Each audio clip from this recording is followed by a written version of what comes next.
예, 반갑습니다.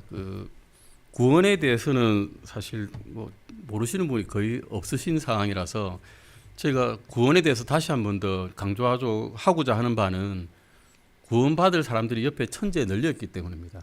저희는 알고 있지만 모르는 분들이 너무 많기 때문에 그것을 어떻게 알려줄까, 그것을 한번 고민하는 시간을 가지고자 합니다. 마가복음 한번 찾아보시겠습니까?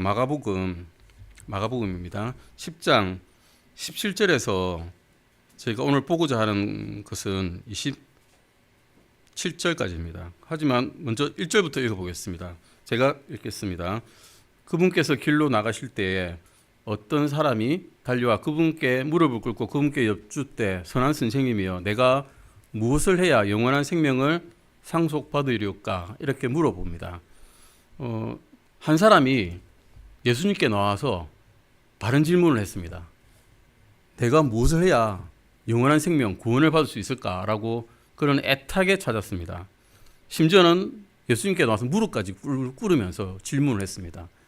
바른 선생님께 대한 바른 태도죠. 사실은 이 사람은 구원을 받을 절호의 찬스가 온 겁니다. 자기에게 예수님을 만날 수 있는 기회가 다가온 거죠. 그러니 예수님께서는 뭐라고 대답을 하셨을까요? 영생을 얻으려면 너는 내가 하는 영적 기도를 따라해라 하셨을까요? 그러지 않으셨습니다. 예수님께서 뭐라고 말씀하셨는지 다음 구절을 보겠습니다. 예수님께서 그에게 이르시되 내가 어찌하여 나를 선하다 하느냐 한 분 곧 하나님 외에는 선한 이가 없느니라라고 하셨습니다. 예수님께서 하신 말씀의 의미는 이것일 것입니다. 아마 예수님께서는 질문한 사람에게 물어본 겁니다. 너는 내가 누군지 아니? 내가 진짜 누구라고 생각하고 나에게 이런 질문을 하니? 라고 하신 거죠. 이렇게 말씀하셨죠. 예수님께서 그에게 이르시되 내가 어찌하여 나를 선하다 하느냐 한 분 곧 하나님 외에는 선한 이가 없다라고 말씀하셨죠. 그런데 여기서 예수님께서 이렇게 하셨습니까? 나는 하나님 아니야 라고 하셨습니까? 그런 말씀 안 하셨습니다. 예수님께서는 지금 네가 진짜로 누구하고 이야기하고 있는지 그걸 네가 알고 있는지를 물어보신 거고 확인하신 겁니다. 예수님께서는 인간의 몸으로 오셔서 전역에서 출생하셨고 십자가에서 죽으셨고 묻히셨고 또 부활하셔서 다시 오실 왕들의 왕이고 주들의 주이신 하나님이신 그런 예수님께로 나오지 않는다면 우리는 구원을 받을 수가 없습니다. 이 말씀에서 예수님은 자신이 하나님이 아니라고 말씀 안 하셨죠. 그냥 이렇게 물은 겁니다. 왜 이런 선한 사람은 하나님밖에 없는데 너 나한테 정말 알고 왔느냐? 그걸 하나님께 해당되는 증언을 내한테 그걸 붙였는데 알고 붙인 거냐 모르고 붙인 거냐? 알고 말한 거냐 모르고 말한 거냐라고 한 거죠. 실제로 이 사람이 고백을 했어야 될 정답이 있었다면 그렇게 이야기하는 겁니다. 베드로가 한 고백처럼 하는 거죠. 주는 그리스도시요 살아계신 하나님의 아들입니다라고 그게 정답이었습니다. 하지만 그런 그렇게 하지 않았죠. 이게서 예수님께서는 자신의 신성을 부인하시지 않고 그냥 질문한 사람이 올바른 신앙 고백을 할 수 있는 기회를 준 겁니다. 우리도 또한 이런 고백 없이는 예수님을 믿지 않는다면 구원받을 수가 없었습니다. 두 번째입니다. 예수님은 그가 죄인이라는 것을 자각할 기회를 주셨습니다. 이렇게 말씀하셨죠. 질문을 하셨습니다. 어떻게 질문하셨나요? 19절 보시면 이렇게 됐습니다. 간음하지 말라, 살인하지 말라, 도둑질하지 말라, 거짓 증언을 하지 말라, 속여 빼앗지 말라, 내 아버지와 어머니를 공경하라 하는 명령들을 내가 아느니라라고 하셨습니다. 이 말씀들은 십계명에 있습니다. 그런데 십계명 중에서도 사람과의 관계에 대한 이야기입니다. 하나님과의 관계에 대한 이야기가 아닙니다. 사람과의 관계에 대한 십계명에 대해서만 말했습니다. 살아있는 사람들과도 관계를 제대로 맺지 못한다면 보이지 않는 하나님과 어떻게 관계를 제대로 맺겠습니까? 그래서 예수님께서는 일단 사람들과의 관계에 대해서 말씀하신 겁니다. 그 질문에 대해서 이 사람은 어떻게 대답했을까요? 이렇게 대답했습니다. 그가 그분께 응답해 이르기를 선생님이여 이 모든 것은 내가 어려서부터 준수하였나이다 하므로 그때 예수님께서 그를 보시고 그를 사랑하사 그에게 이르시되 내게 한 가지 부족한 것이 있으니 내 길로 가서 내게 있는 것은 무엇이든지 팔아 가난한 사람들에게 주라. 그러면 하늘에서 내게 보화가 있으리라. 그리고 와서 십자가를 지고 나를 따르라 하시매 그가 많은 소유를 가졌으므로 그 말씀을 듣고 슬퍼하며 근심하며 떠나가니라라고 말씀하고 있습니다. 정리를 해보겠습니다. 질문한 사람은 영원한 생명을 얻으려면 무엇을 해야 되느냐, 어떤 행위를 해야 되느냐, 그것을 물었습니다. 그는 행위에 대해서 물은 겁니다. 내가 무엇을 할까? 내가 좀 더 적선하면 됩니까? 내가 다른 어떤 고상한 일을 하면 됩니까? 예수님께서는 그에게 대신 대답하신 대답의 요지는 이것입니다. 누군가가 행위로 구원을 받으려 한다면 너는 계명을 지켜야 된다. 질문한 사람은 자기는 나 계명 다 지켰어요. 어려서부터 훈련을 철저히 받았겠죠. 그래 난 계명은 다 지켰어요 라고 말을 했습니다. 그는 이미 자신의 행위가 충분했다라고 생각한 겁니다. 그러니까 예수님께서는 어떻게 답하셨습니까? 그러면 증명해봐. 너는 행위를 이렇게 했다 하는데 증명해봐라고 요구를 하셨습니다. 구원을 행위로 받을 수 있다고 생각하면서 자신이 모든 계명을 다 지켰다고 생각하는 사람에게는 그러면 예수님께서는 정말 다 지켰는지 한번 증명해봐라고 이야기를 하신 겁니다. 이웃을 진짜 사랑했다라면 그 사랑을 입증해보라는 겁니다. 사랑을 하는 사람을 위해서는 우리는 뭐든지 다 줄 수 있죠. 사랑하는 아들을 위해서, 사랑하는 자녀를 위해서, 사랑하는 부인을 위해서, 사랑하는 부모님을 위해서, 뭐 신장 떼주는 사람도 있고, 심지어는 심장 떼주는 사람도 있죠. 사랑하는 사람을 위해서. 모든 것을 다 줄 수 있는 겁니다. 그런데 진정으로 사랑한다면 사랑할 대상을 위해서 다 주시는데 이것이 바로 하나님께서 우리를 사랑하신 방법입니다. 예수님께서는 질문한 사람에게 자신이 너는 죄인이다라는 사실을 깨달을 수 있는 기회를 주셨습니다. 이 사람은 전혀 행위로서는 구원을 얻지 못했고 또 얻지 못하고 있으며 앞으로도 그럴 가능성이 전혀 없었습니다. 예수님께서는 너에게는 구원을 얻을 만한 진정한 사랑도 없고 진정한 의로움도 없다라는 것을 알려주셨습니다. 예수님께서는 그에게 진짜 이웃을 사랑하는지 입증해 보라고 하셨습니다. 질문한 사람이 만약에 하나님 앞에서 제대로 된 그런 마음이 있었다면 그는 이렇게 대답을 했을 겁니다. 주님, 저는 할 수 없습니다. 저는 제 재산을 다른 이웃들에게 줄 수가 없습니다. 제 마음이 그렇습니다. 저는 죄인이라서 진짜 사랑을 못했네요. 라고 대답을 했어야 됩니다. 난 그래서 이 행위로는 구원을 받을 수 없다는 걸 이제 깨달았습니다. 라고 고백을 했어야 됩니다. 예수님께서는 십계명을 지키면 구원받을 수 있다고 대답한 게 아니시죠. 십계명 지켜도 구원은 사실 못 받습니다. 단지 율법은 우리가 죄인이라는 것을 알려줄 뿐입니다. 그리고 벗어날 수 없는 죄인이라는 것을 알려줄 뿐입니다. 질문한 사람은 십계명을 다 지켰다고 주장했고 내 행위는 하나님 앞에서 완벽했다고 생각했지만 주님께서 한마디 던진 그 질문에 입도 열지 못하고 슬퍼하면서 돌아갔습니다. 왜냐하면 자기가 할 수 없다는 걸 알았거든요. 나는 계명을 못 지켰구나. 나는 영원한 생명을 받을 수 없구나. 그리고 심지어는 앞으로 받을 가능성도 없겠구나. 라는 것을 깨닫고 돌아가 버린 겁니다. 이것이 바로 구원받지 못하는 사람들이 성경을 제대로 이해하지 못하는 이유입니다. 구원받지 못한 사람들은 내가 어느 정도 어렵다고 생각합니다. 옛날에 우리가 그랬듯이 나는 그래도 다른 사람들보다는 조금 더 선하게 살았어. 조금 더 착하게 했어. 라고 생각하지만 그 기준은 하나님의 기준이 아니었습니다. 다른 사람들이 보는 기준 또는 내가 생각하는 나의 기준이죠. 어떻게 보면 어떤 사람들이 이렇게 생각하죠. 내가 총 인생의 합에서 선행하고 악행 두 개씩 비교해봐서 선행이 더 많으면 천국 갈 수 있을 거야 라고 자기 스스로 그냥 생각하고 지내는 사람도 있습니다. 하지만 성경을 읽어보면 하나님의 기준과 우리의 기준은 우리의 생각하고는 많이 다르다는 걸 알 수 있습니다. 하나님께서는 그들의 인생을 어떻게 보시며 그들의 죄를 어떻게 다루실 것이며 하나님의 기준과 의로움이란 무엇인지 대해 성경에 다 기록해 놓으셨습니다. 그리고 읽지 않기 때문이죠. 모르는 거죠. 불행한 사실은 이러한 하나님의 말씀을 들은 많은 사람들이 이 구절과 똑같이 슬퍼하며 그냥 떠나갈 뿐이라는 것입니다. 나는 교회 다시 안 갈 거야 하는 거죠. 듣고 보니 찔리니까 다시 안 올 거야 하고 가버리는 겁니다. 부자가 구원받기 어렵다고 예수님께서 말씀하셨는데 왜 구원받기 어려울까요? 누군가 예수님을 믿고 구원받으면 죽어서 하늘나라에 있는 목사님 말씀하신 대저택에 살 수 있다라고 말씀해서 대저택을 희망해서 천국에 갈게요, 예수 믿을게요 하는 분이 만약에 있을 수 있습니다. 지극히 가난하고 지극히 마음도 몸도 가난하고 불행한 상태에 있는 분들은 희망이 되고 소망이 되는데 부자는 이미 대저택에 살고 계십니다. 이미 대저택에 있죠. 그러니 자신이 바라는 것이 없습니다. 이게 솔깃하게 들리지가 않는 거죠. 자기가 목마른 상태라면 예수님께서 너는 다시 목마르지 않을 거라고 하는 그 말씀에 진심으로 마음이 다가옵니다. 하지만 이미 다 가진 집에 물창고가 넉넉한 사람은 별로 난 집에 가서 먹을게요, 내가 알아서 할게요 라고 하는 거죠. 부자가 죄가 많다는 걸 의미한 거 아닙니다. 선하신 부자가 얼마나 많습니까?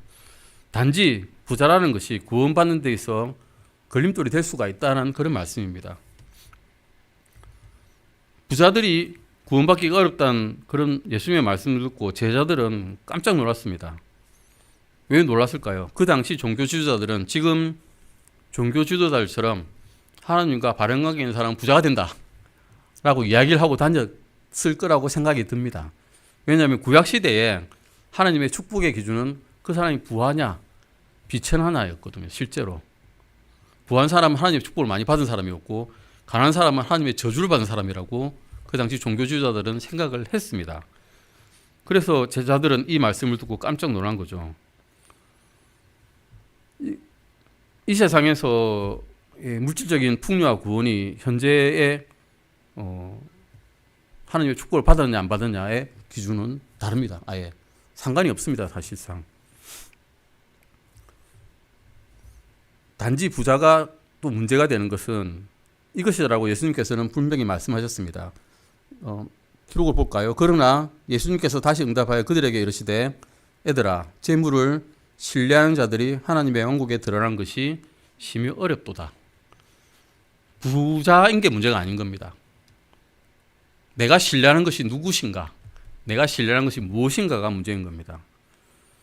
물질의 풍요가 있다라고 해서 하늘나라에 못 갈까요? 갈 수 있습니다. 하나님을 믿고 따르면, 예수님께서 우리의 구원자 되심을 믿고 따르면 구원받고 하늘나라에 가는 거죠. 하지만 이 세상에 사는 동안에 신뢰하는 것이 영 다르다라면 문제가 되는 거죠. 재물을 신뢰한다면 재물을 따라갑니다. 근데 대부분의 물질적 풍요를 누리는 분들의 문제는 재물을 신뢰하지 않는 사람이 아무도 없다는 겁니다. 재물로 다 할 수 있거든요. 재물로 나의 불편을 다 해결할 수 있기 때문에 재물을 신뢰합니다. 하나님께 기도드리기보다 먼저 나의 능력으로서 써버리기를 원하는 거죠. 그런데 진짜 문제는 뭘까요? 하나님 앞에 섰을 때입니다. 죽어서 하나님 앞에 섰는데 하나님 내가 가진 재물로 좀 하나님과 딜을 할 수 없을까요? 제가 가진 은행 잔고가 좀 많은데요. 이걸로 딜하실 수 없을까요? 한다면 어떻게 될까요? 하나님께서 봐주시겠습니까? 온 세상이 발받침이신 분께서 나의 은행 잔고나 소유한 부정한 목록을 보고 감동하실까요? 이 세상에서 많은 재물을 소유한 대부분의 사람은 다음 세상에 대해서 진지하게 생각할 수가 없습니다. 왜냐하면 그 재물을 지킨다고 너무 바빠서 그렇습니다. 많은 재물을 가지고 있으면서 하나님을 신뢰한다는 것이 되게 어렵다는 겁니다. 그런데 사람들은 요즘에 어떻습니까? 영적인 축복도 바라지만 물질적인 축복도 바랍니다. 하나님 두 개 다 주시면 안 될까요? 라고 말씀하시는 거죠. 그리고 심지어는 기도 제목이 이제 물질적인 복을 주시면 그걸로 하나님께 열심히 섬기겠습니다 라는 기도가 나옵니다. 그런데 자그마한 돈을 가지고 나를 위해서만 사용하는 사람이 큰 돈을 가지고 주님을 섬길 수가 있을까요? 주님께서 그 기도를 들어주실 수가 있으실까요? 우리가 가지고 있는 작은 것을 가지고 우리 마음대로 우리 자신만을 위해 사용하면서 큰 돈을 달라고 주님께 이야기 말씀드리면 주님께서 그 요구를 들어주실 수 있을까요? 어렵습니다. 하나님께서는 우리를 다 아시기 때문에 제가 요구하는 돈으로 뭘 하실지, 제가 뭘 할지 다 알고 계십니다. 넌 분명히 쓰면 좋은 데는 안 쓸 것 같네 라고 하실 것 같아요. 하나님은 사랑이 많으시지만 또한 동시에 지혜로우시고 모든 것을 다 아시기 때문입니다. 신약과 구약의 축복은 확실히 달랐습니다. 구약 시대에는 분명히 이 세상에서 살 사람들에게 이 세상의 재물을 복으로 주셨습니다. 그러나 신약 시대에는 하늘에 속한 사람들에게 하늘에 속한 재물로 복을 주십니다. 오늘날 많은 사람들이 하나님을 잘 믿으면 부자가 된다라는 거짓말에 많이 속습니다. 이런 거짓말에 미혹된 결과 사람들이 내가 물질적으로 가난하면 하나님의 축복을 받지 못한 것이라고 생각하고 하나님을 원망할 수도 있고 하나님에 대해서 쓴뿌리를 가질 수도 있습니다. 하지만 우리는 알고 있습니다. 이 세상에서 재산이 별로 없고 물질적으로 가난해도 영적으로 부유한 분들이 분명히 계십니다. 성경에 의하면 물질적으로 부유한 사람과 영적으로 부유한 사람 중에 누가 더 큰 기쁨을 누릴지는 분명합니다. 미국에 큰 부자들이 많죠. 그 중에 하워드 휴즈라는 사람이 있었습니다. 그는 미국에서도 가장 부유한 사람 중에 하나였습니다. 그는 말년에 한 20년 동안 호텔의 최고층에 거주하면서 머리도 안 깎고 손톱도 안 깎고 마치 미친 사람처럼 살았습니다. 그는 가장 부유했지만 가장 비참한 말년을 맞이하고 죽었습니다. 자신의 소유가 빼앗길까 봐 두려워 벌벌 떨면서 자신을 그 호텔방에 가두고 살은 것이죠. 사람들은 자기가 소유한 재물로 인해서 자유롭다고 생각하지만 대부분의 사람들은 그 재물로 인해서 노예처럼 삽니다. 재물의 노예가 되는 거죠. 결국 재물이 많은 사람의 가장 큰 문제는 예수님께서 지적하신 것처럼 하나님이 아닌 재물을 신뢰하면서 산다는 것입니다. 그래서 결국 우리는 오직 예수 그리스도의 다른 것을 통해 구원받는 것이 불가능하다는 것을 이제 깨닫게 됩니다. 한번 읽어보시겠습니다. 제자들이 그분의 말씀들에 깜짝 놀라더라. 그러나 예수님께서 다시 응답하여 그들에게 이르시되 애들아 재물을 신뢰하는 자들이 하나님의 왕국에 들어가는 것은 심히 어렵도다. 낙타가 바늘길을 지나가는 것이 부자가 하나님의 왕국에 들어가는 것보다 쉬우니라 하시니 예수님께서 그들을 바라보시며 이르시되 사람들에게는 그것이 불가능하나 하나님께는 그렇지 아니하니 하나님께는 모든 것이 가능하니라 하시니라. 26절도 읽으시겠습니다. 그들이 극도로 놀며 자기끼리 이르되 그러면 누가 구원받을 수 있는가 하매. 여기서 조금 이제 어떤 제가 옛날에 한번 들었던 설교인 것 같은데요. 이게 낙타가 바늘길을 지난다. 이 말에 이제 누가 꽂힌 모양입니다. 이스라엘에 가면 바늘길 문이란 문이 있다. 뭐 어떤 목사님 그러셨어요. 바늘길 문이란 문이 있어가지고 그게 되게 이게 좁은데 낙타가 그 문을 통과하려면 짐 일단 다 내려놓고 낙타가 발로 엉금엉금 기어서 들어가야 된다. 그래서 이 바늘길 문이 있다. 이런 모든 걸 다 내려놓고 들어가야 되는 문이라서 천국 문이 그런 문이라서 이런 이 비유를 들으셨다라고 누군가 설교를 한 걸 한번 들은 적이 있는 것 같아요. 근데 예수님께서 말씀한 게 정말 그럴까요? 예. 낙타가 바늘길을 통과하는 것은 이 말은 불가능이죠. 불가능. 바늘 꿰어 보셨잖아요.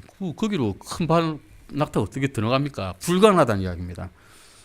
예수님께서 말씀하신 것은 바늘길 문이라는 그런 이스라엘에 있는 문이 아니고 우리가 바느질할 때 사용하는 진짜 그 바늘을 끼고 실제로 그 못생긴 낙타, 울퉁불퉁하고 크고 못생긴 그 낙타를 말씀하시는 겁니다. 그러니 이 말씀은 재물이건 무엇이든 간에 예수 그리스도의 다른 것을 신뢰하는 사람은 구원을 받을 수 없다라는 말씀을 확정해서 말씀하신 거죠. 유대인들은 아까도 말씀드렸듯이 부자가 구원받을 수 없으면 누구도 구원받을 수 없다라고 생각을 했습니다. 자기들의 역사 동안 수천 년 동안 이 세상에서 물질적인 풍요가 하나님과 바른 관계에 있는 거라고 믿었기 때문입니다. 이것은 예수님께서 오시기 전까지 즉 구약 시대에 유대인들이 다 믿었던 것이고 예수님께서 오시니까 새로운 시대가 이제 열린 거죠. 그래서 구약 성경은 이 세상에 세워질 물질적인 왕국을 다루고 있었고 신약 성경은 하나님의 성령에 의해 다시 태어난 영적인 왕국을 말씀하고 있었기 때문에 유대인들은 여기에 대한 지식이 전혀 없었기 때문에 그렇게 생각을 한 겁니다. 세 가지 관점에서 한번 보겠습니다. 그러면 이것을 한번 볼까요? 그런데 예수님께서는 이 부자 청년을 나와서 무릎 꿇고 어떻게 하면 영생을 얻으리까 하며 슬퍼하며 떠나간 그 사람을, 그 부자 청년을 사랑하셨다라고 기록이 되어 있습니다. 미워하셨다 또는 증오하셨다, 어리석군 하고 말씀하셨다고 되어 있지 않습니다. 21절에 보시면 이렇게 되어 있습니다.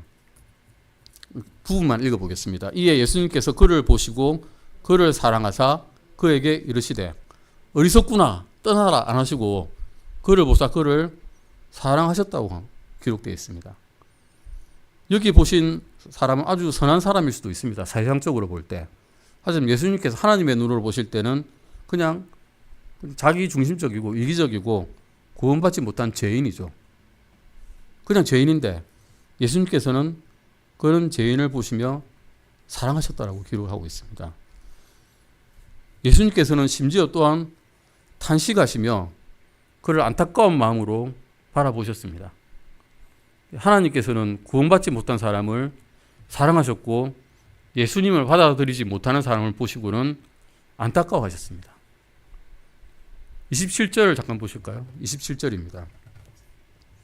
27절입니다. 예수님께서 그들을 바라보시며 이르시되 사람들에게는 그것이 불가능하나 하나님께는 그렇지 아니하니 하나님께는 모든 것이 가능하니라 하시니라. 이것이 우리의 희망입니다. 하나님께서는 모든 것이 가능하다는 겁니다. 우리에게는 불가능합니다. 하지만 하나님께서는 다 가능하십니다. 하나님께서는 죄인을 사랑하셨고 또 자신이 인간의 몸으로 세상에 오심으로써 죄인들이 구원받을 수 있게 하셨습니다. 이 청년처럼 자신의 행위를 통해 구원받으려고 했던 죄인은 하나님을 거부하고 진리로부터 돌아서고 떠나가 버렸습니다. 그러자 하나님께서는 안 됐다 하하하 하지 않으셨습니다. 안타까워하셨습니다. 이제 하나님께서는 누구든지 예수 그리스도를 신뢰하는 사람은 구원받을 수 있다라고 하심으로써 새로운 희망을 제시해 주십니다. 하나님께서 우리를 도우셔서 우리가 예수님처럼 복음을 전할 수 있기를 바랍니다. 우리는 구원받지 않은 사람들을 또한 사랑해야 되고 예수님처럼 사랑을 가지고 그들에게 복음을 전해야 되고 사랑 안에서 진리를 대해야 됩니다. 우리를 떠나간 사람들에게는 어떻게 해야 될까요? 예수님처럼 안타까운 마음을 가져야 됩니다. 내 책이 많이 됐네, 마음이 편안해졌네 하면 안 되고 예수님처럼 안타까워 하셔야 됩니다. 그리고 언젠가 하나님께서 그들을 구원할 수 있다는 희망을 가지고 그들을 떠나갔더라도 대하셔야 된다는 겁니다. 이러한 마음을 가지고 우리가 구원받지 못한 사람들을 대할 수 있도록 하나님께서 도와주시기를 바랍니다. 다시 처음 질문으로 돌아왔죠. 그러면 누가 구원받을 수 있나요? 라고 물어봅니다. 이런 질문은 사실 종교개혁 시대 이후로 중세시대에부터 지금까지 계속 신학자들이 질문해 왔던 질문입니다. 이렇게 그냥 보통 질문합니다. 당신은 칼빈주의세요? 아니, 당신은 알마니안주의세요? 이렇게 물어봅니다. 너는 칼빈을 따르니 아니면 아르마니안을 따르니? 아르미니우스라고 이야기하는데 그를 따르냐 이렇게 물어보는 겁니다. 만약 칼빈이 성경적인 말을 한다면 칼빈을 따를 수 있죠. 알마니안주의자가 성경적인 말을 한다면 알마니안주의를 따를 수 있습니다. 하지만 우리는 둘 다 따를 필요가 없죠. 성경을 따르면 됩니다. 성경대로 따르는 것입니다. 둘 다 주님을 안 따르면 됩니다. 존 칼빈의 문제점은 뭐였는가 하면 아담과 이브가 선악과를 따먹기 전에 이미 하나님께서 누군가는 지옥에 갈 사람이 정해졌고 누군가는 천국에 갈 사람이 정해졌다라고 주장한 것이 문제였습니다. 예수 그리스도께서 십자가에 죽으셨을 때 그것은 오직 하늘나라에 가기로 정해진 사람들만 위해서 존 칼빈은 죽었다라고 이야기한 거죠. 이런 비성경적인 말씀을 믿는 사람이 있겠나라고 여러분들께 생각하시겠지만 대다수의 장로교회와 개혁주의자와 일부 침례교회는 믿습니다. 실제로 믿습니다. 그들의 교단에 다 적혀 있습니다. 이렇게 믿는다. 우리는 이것을 믿습니다. 우리가 독립교회 이렇게 믿습니다. 적혀 있듯이 그들은 믿습니다. 그런데 이런 비성경적인 교리도 사실은 처음에는 선한 의도로 시작되었습니다. 로마 가톨릭이 인간은 행위를 통해 구원받는 것을 가르치니까 칼빈이 그에 대한 반발로 인간은 전적으로 하나님의 은혜로 구원받는다는 교리를 가르치면서 인간이 믿기도 전에 하나님께서 미리 구원해 주셔야 온전하고 순수한 은혜가 아니겠나. 내가 조금이라도 행위가 들어가면 안 된다라는 이런 생각으로 이런 교리를 만들어버린 거죠. 그래서 하나님께 영광을 주려고 해서 오히려 하나님을 거짓말쟁이로 만들어버리는 일을 한 겁니다. 이와 반대 극단에 있는 것이 바로 알마니안주의입니다. 아르마니우스는 인간이 회개하고 복음을 믿어야 되고 예수님을 우선적으로 신뢰해야 되고 끝까지 자기가 믿음을 지켜야 구원을 받을 수 있다. 내가 지켜야 구원을 받을 수 있다라고 이야기한 겁니다. 완전히 반대죠. 하나는 전적인 하나님 은혜, 하나는 전적인 인간의 끈기. 완전히 반대에 있는 겁니다. 즉 구원은 알마니안주의자는 인간의 결정에 달려 있다고 생각한 겁니다. 근데 구원이 저의 결정에 달려 있습니까? 저는 무슨 능력이 있어서, 우리가 무슨 능력이 있습니까? 우리의 구원은 예수 그리스도께서 십자가에서 우리를 위해서 무엇을 해주셨는지에 대해 딸려 있습니다. 제가 예수님께서 저를 위해 해주신 일을 믿지 않고 예수님을 나의 개인적인 구원자로 받아들이지 않는다면 저는 구원받을 수 없었을 겁니다. 성령님께서 인도해 주시지 않는다면 인간은 그리스도께 나올 수 없다라고 이야기하고 있습니다. 저는 이것을 믿습니다. 예수님께서 저를 인도해 주시고 성령님께서 저의 마음에 양심의 가책을 주셔서 저의 죄를 보여주지 않으셨다면 결코 그리스도께로 저는 나갈 수 없었을 겁니다. 성경에서 분명히 너는 그대로 가면 지옥에 갈 것이라고 말씀하지 않으셨다면 저는 예수님께 안 왔을 겁니다. 하나님 아버지께서 우리에게 영원한 생명을 주시지 않는다면 우리는 영원한 생명을 받을 수 없죠. 실제로 그렇습니다. 우리의 구원은 오직 하나님의 은혜를 통해서만 받습니다. 그러나 성경에 의하면 이 세상에 사는 모든 사람들은 가난하든 부유하든 지식이 있든 없든 모든 사람들은 인생의 어느 시점에서 자신이 죄인이라는 사실을 성령님께서 알려주실 때 그것을 인정하고 예수 그리스도를 개인적인 구원자로 받아들여야 구원자로 받을 수 있다라고 기록하고 있습니다. 누군가 지옥에 가는 책임이 하나님께 있는 게 아니기 때문입니다.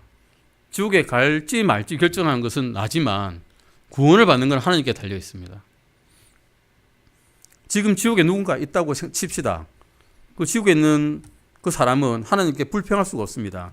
당신은 내가 피할 길도 안 주고 지옥에 갈 수밖에 없게 하셨지 않습니까? 그래서 내가 지옥에 있습니다라고 말을 할 수 있는 사람은 한 사람도 없다는 것입니다.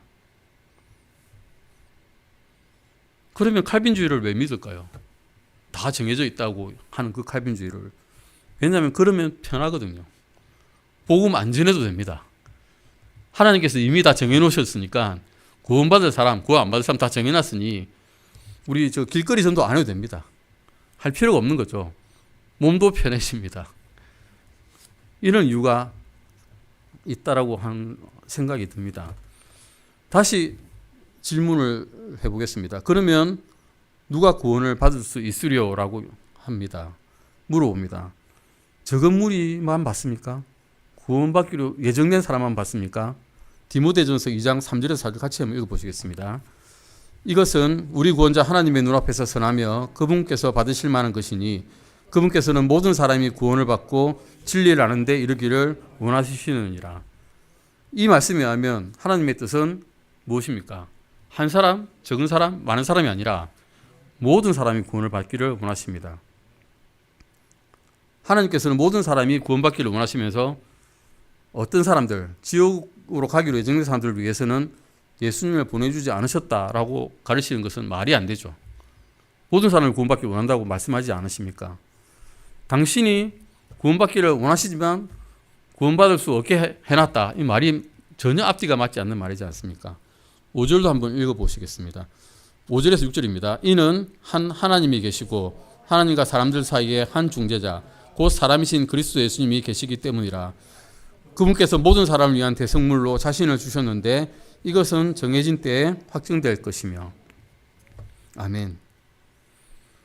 성경에 의하면 이 말씀을 보시면 예수님께서는 예정된 일부 사람을 위해서 죽지 않으셨습니다.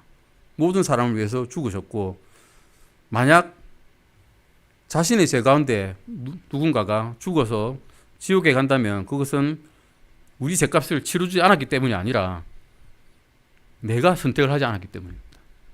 내가 하나님을 안 믿기로 작정했기 때문에 지옥에 가는 것입니다. 디모데전서 4장 9절에서 10절 말씀입니다. 이것은 신실한 말이요 전적으로 받아들이기에 합당한 말이로다. 이런 까닭으로 우리가 수고하며 치욕을 당하나니 이는 우리가 살아계신 하나님을 신뢰하기 때문이라. 그분은 모든 사람의 구원자시요 특히 믿는 자들의 구원자시니라. 사실 지금 지옥에 가 있는 사람들의 구원자도 하나님 예수님이셨습니다. 그들이 지옥에 간 이유는 그냥 안 믿기로 했기 때문입니다. 하늘나라에 있는 사람들의 구원자도 예수님입니다. 그들은 믿기로 했기 때문입니다.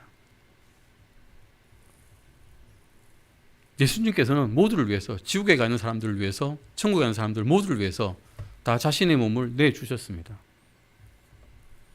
예수님께서는 모든 사람의 구원자시고 또 특히 믿는 자들의 구원자이신 겁니다. 칼빈주의자들은 예수님을 믿는 것도 행위다라고 주장을 합니다만 그것은 행위는 아니죠.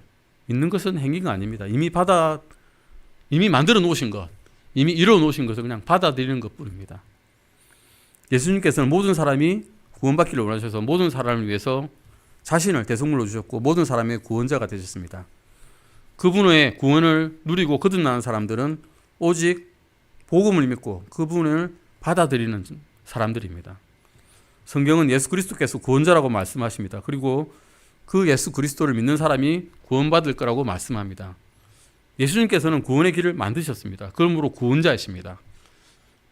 우리가 예수님을 믿으면 예수님은 우리의 구원자가 되는 겁니다. 그리고 나의 구원자가 됩니다. 다윗은 주님이 자신의 목자라고 고백했습니다. 지옥에 가는 사람, 예수님을 믿지 않는 사람들과의 차이점이 이것입니다. 그분은 정말 나의 목자인가? 매일매일 우리가 속으로 물어봐야 될 것입니다. 예수님께서는 제가 구원받기 전에도 구원자셨고 그래서 제가 구원받아야 되겠다고 생각했을 때 저는 누구에 가야 되는지를 알았습니다. 제가 구원받기 위해 나가야 될 분은 딱 한 분밖에 안 계셨기 때문입니다.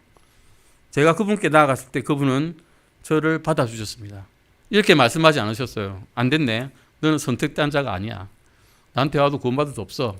이런 말씀 안 하셨습니다. 가면 믿으면 받아주시는 분이십니다. 결코 내쫓지 않는 분이십니다. 같이 한번 읽어보시겠습니다. 이는 그리스도의 사랑이 우리에게 그 일을 강제하기 때문이라. 우리가 이같이 판단하노니 곧 한 사람이 모든 사람을 위하여 죽었으면 모든 사람이 죽었느니라. 그분께서 모든 사람을 대신하여 죽으신 것은 살아있는 자들이 이제부터 자기 자신을 위해 살지 아니하고 자신들을 대신하여 죽었다가 다시 일어나신 분을 위하여 살게 하려 하심이니라. 아멘. 예수님께서는 모든 사람을 위해 죽으셨습니다. 그런데 보시면 그분께서는 모든 사람을 대신하여 죽으신 것은 이제 살아있는 자들이라는 말이 나옵니다. 살아있는 자들이 자기 자신을 위해서 살지 않냐고 자신들을 대신하여 죽었다가 다시 일어나신 분을 위하여 살게 하려 함이라라고 말씀하고 있습니다. 주님께서는 모든 사람을 위하여 죽으셨지만 그래서 모든 사람은 죽어 있습니다. 한 사람이 죽으면 모든 사람이 죽은 거 아닙니까? 우리의 죄로부터 이제는 우리는 해방되었습니다. 죄에서 죽었기 때문에 죄에 대하여 우리는 이제 죽은 겁니다. 하지만 모든 사람들이 또 살아있는 건 아니죠. 모든 사람들이 예수님을 믿는 건 아니니까요. 그렇다고 이것이 그 사람을 위해서 예수님께서 죽지 않으셨다는 말은 또 아닙니다. 예수님께서는 믿는 사람이나 믿지 않는 사람이나 그 모두를 위해서 죽으셨고 그 중에 믿는 자들은 살아나서 이제 예수님의 뜻대로 살고자 노력을 하는 것입니다. 이는 그리스도의 사랑이 우리를 강권한다고 즉 그 일을 강제한다고 말씀하고 계십니다. 예수 그리스도를 개인적인 구원자로 받아들인 사람만 구원받을 수 있습니다. 구원받지 못하는 이유는 딱 한 가지입니다. 예수 그리스도를 받아들이지 않기 때문입니다. 베드로후서 3장 9절 한번 읽어보시겠습니다. 주께서는 자신의 약속에 대해 어떤 사람들이 더디다고 생각하는 것 같이 더디지 아니하시며 오히려 우리를 향해 오래 참으사 아무도 멸망하지 아니하고 모두 회개에 이르기를 원하시느니라라고 말씀하고 있습니다. 예수님께서는 모두 회개에 이르기를 원하십니다. 하나님께서는 누구도 지옥에 가는 것을 원하지 않으십니다. 누군가 지옥에 가는 이유가 하나님께서 창세 전에 그렇게 예정하셨다라고 칼빈처럼 가르치는 것은 성경의 하나님이 아님을 인정해버리는 그런 거짓말이 되어버리신 겁니다. 하나님께서는 하나님의 뜻은 모든 사람이 구원받는 것이고 아무도 멸망치 않는 것입니다. 9절의 마지막에 보시면 모두 회개에 이르기를 원하신다고 말씀하고 있습니다. 누군가 멸망하지 않는 방법이 무엇일까요? 성경에서 멸망하지 않는 방법은 모두가 회개에 이르기를 원하시는 것입니다. 구원자는 하나님이십니다. 복음을 믿는 믿음 그 자체에는 힘이 없겠죠. 하나님께서는 약속을 하셨습니다. 이 복음을 믿으면, 너가 예수님을 믿으면 하나님께서 너가 구원받을 수 있는 그런 권능을 내가 발휘해 줄게라고 약속을 해주신 겁니다. 그 약속에 권능이 있는 겁니다. 즉 하나님께 권능이 있는 것이죠. 이사야서 53장 한번 읽어보시겠습니다. 참으로 그는 우리의 고통을 짊어지고 우리의 슬픔을 담당하였지만 우리는 그가 매를 맞고 하나님께 맞아 고난을 당한다고 생각하노라. 그러나 그는 우리 범법들로 인해 부상을 당하고 우리 불법들로 인해 상하였도다. 그가 징벌을 받음으로 우리가 화평을 누리고 그가 채찍에 맞음으로 우리가 고침을 받았도다.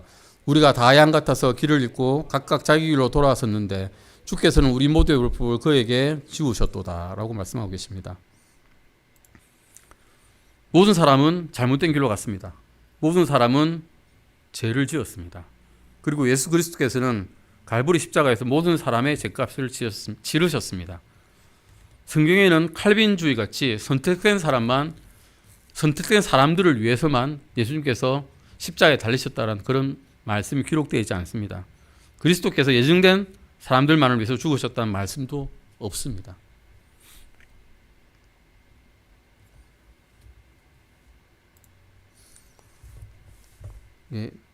칼빈주의가 위험한 교리가 말씀하셨듯이 그냥 운명론이라는 것입니다. 하나님께서 다 결정해놨다면 나는 아무 때나 살아도 됩니다. 이렇게 살아도 되고 저렇게 살아도 되고, 만약에 지옥 가기로 결정됐으면 지옥에 가는 거고, 내가 무슨 일을 하든 천국에 가기로 결정됐다면 어떻게 산들 천국에 가게 돼 있다는 그런 이상한 운명론을 얻게 되는 것입니다. 하나님께서는 분명히 뭔가를 원하시긴 원하십니다. 우리에게. 특히 믿은 사람들에게는 더 많이 원하시죠. 뭔가를 하시길 바랍니다. 하지만 하나님께서는 로봇을 만들어 놓은 것이 아닙니다. 어떤 코딩을 해서 이대로 움직이면 된다라고 말씀하신 게 아니죠. 우리에게 결정할 권리를 주셨습니다. 하나님께서는 모든 것을 아십니다. 미리 아시죠. 어떻게 될지, 앞으로 무엇을 할지 다 아시긴 아시지만 다 아신다고 모든 것을 다 결정해 놓으셨다는 건 압니다. 하나님께서는 전능하심으로 우리가 어떤 일을 할지 다 아시지만 그것을 결정해 놓지 않으실 능력도 있으심을 믿습니다. 그런데 우리는 보통 부모가 돼서 알죠. 자식을 키울 때 제가 이렇게 하면 저렇게 될 거야 라는 것을 미리 알 수 있습니다. 지식과 경험이 많으면 아는 거죠. 자전거 배워줄 때 너는 꼭 한번 넘어질 거야 알 수 있습니다. 미리 알죠. 넘어진다는 것을. 하지만 그렇다고 자식이 자전거 타고 있는데 자전거 바퀴를 다리로 걷어 차지는 않지 않습니까? 넘어지라고. 결정하지 않으신다는 겁니다. 가룟 유다가 예수님을 배반할 것은 아셨지만 유다가 결정할 수 있는 시간을 주셨습니다. 예수님을 배반하지 않을 수도 있었습니다. 유다는. 결정할 수 있었거든요. 하지만 그렇게 결정하지 않았습니다. 요한일서 2장 15절에서 16절 보시겠습니다. 세상에 있는 것들을 사랑하지 말라. 어떤 사람이 세상을 사랑하면 아버지의 사랑이 그 사람 속에 있지 아니하니 이는 세상에 있는 모든 것, 즉 육신의 정욕과 안목의 정욕과 인생의 자랑이 아버지에게서 나지 아니하고 세상에서 나기 때문이라 라고 말씀하고 있습니다. 성경은 세상이 어떤 곳인지 분명히 말씀하고 있습니다. 세상은 성경적으로 보면 그냥 악한 곳입니다. 그것이 세상입니다. 예수님께서는 사악한 세상에 속한 모든 사람들을 위해서 화해의 헌물이 되었습니다. 칼빈주의자들은 여기서 세상이라는 것이 이제 다르게 이야기를 하죠. 선택된 사람들을 이야기한다고 이야기합니다. 앞에 보실까요? 앞에 보시면 세상에 있는 것들을 사랑하지 말라. 그런데 이 세상이 선택된 사람이라는 거죠.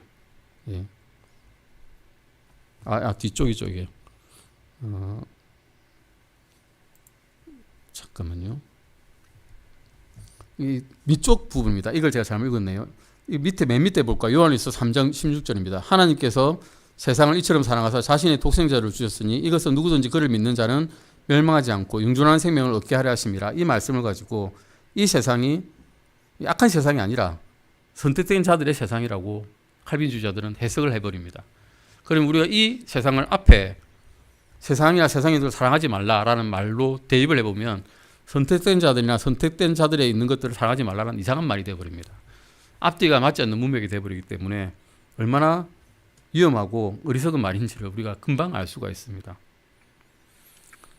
대체로 이제 칼빈주의자들이 유리한 것은 하나님의 뜻이라고 그렇지 않은 것은 예다 이런 식으로 이야기를 하는 경우가 많습니다. 어쨌든 우리는 예수 그리스도를 받아들이지 않고서는 구원받을 수가 없습니다. 하나님께서는 갈보리 십자가 아래에서만 죄인을 만나십니다. 만일 당신이 십자가 앞으로 나온다면 하나님께서는 거기서 당신을 기다리고 계십니다. 만일 당신이 십자가 앞으로 나와서 예수 그리스도를 개인적인 구원자로 받아들인 적이 있다면 우리는 서로 영원히 같이 함께 할 것입니다. 예수님께서는 모든 사람을 위해서 죽으셨습니다. 한번 읽어보실까요? 히브리서 2장 9절입니다. 오히려 죽음의 고난을 당하시려고 천사들보다 조금 낮게 되었다가 영광과 존귀로 관을 쓰신 예수님을 보노라. 그분께서 이렇게 되신 것은 하나님의 은혜로 말미암아 모든 사람을 위해 죽음을 맛보려 하심이라. 요한복음에서는 예수님께서 이렇게 말씀하고 있고요. 요한복음의 1절부터 9절까지 보시면 예수님께서는 빛이다라고 말씀하고 있습니다. 모든 사람을 비추는 빛이죠. 한 사람만 비추는 빛이 아니십니다. 일정한 사람만 비추는 빛이 아니시고 모든 사람을 비추는 빛이시라고 이야기하고 있습니다. 맨 마지막 절만 읽겠습니다. 그것은 세상에 들어오는 모든 사람을 비추는 참 빛이었느니라라고 말씀하고 계십니다. 성경에 의하면 모든 사람은 이 세상을 살아가는 동안에 하나님의 성령이 마음을 비춰서 내가 죄인이다라는 사실을 깨닫게 해줍니다. 그리고 하나님의 성령님께서는 예수 그리스도께서 구원해 주실 수 있다고 알려주십니다.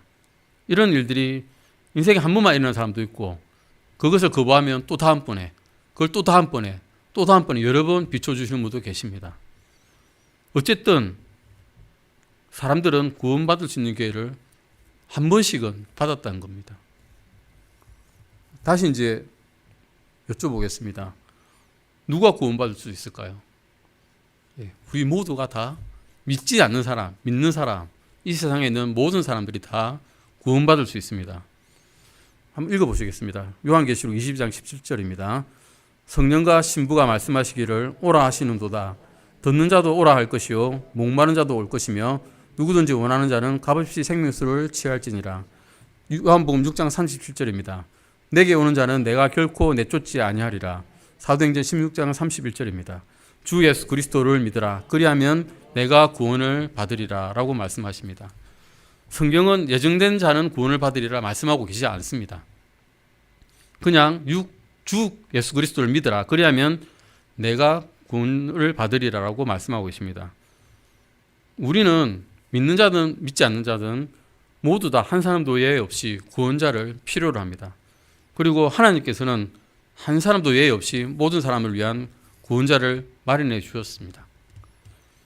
하나님께서 우리를 도우셔서 이 구원자를 다른 사람에게도 개인적인 구원자로 받아들일 수 있도록 우리의 마음을 담대하게 만들어 주셔서 가감 없이 전할 수 있도록 도와주시기를 간절히 바랍니다.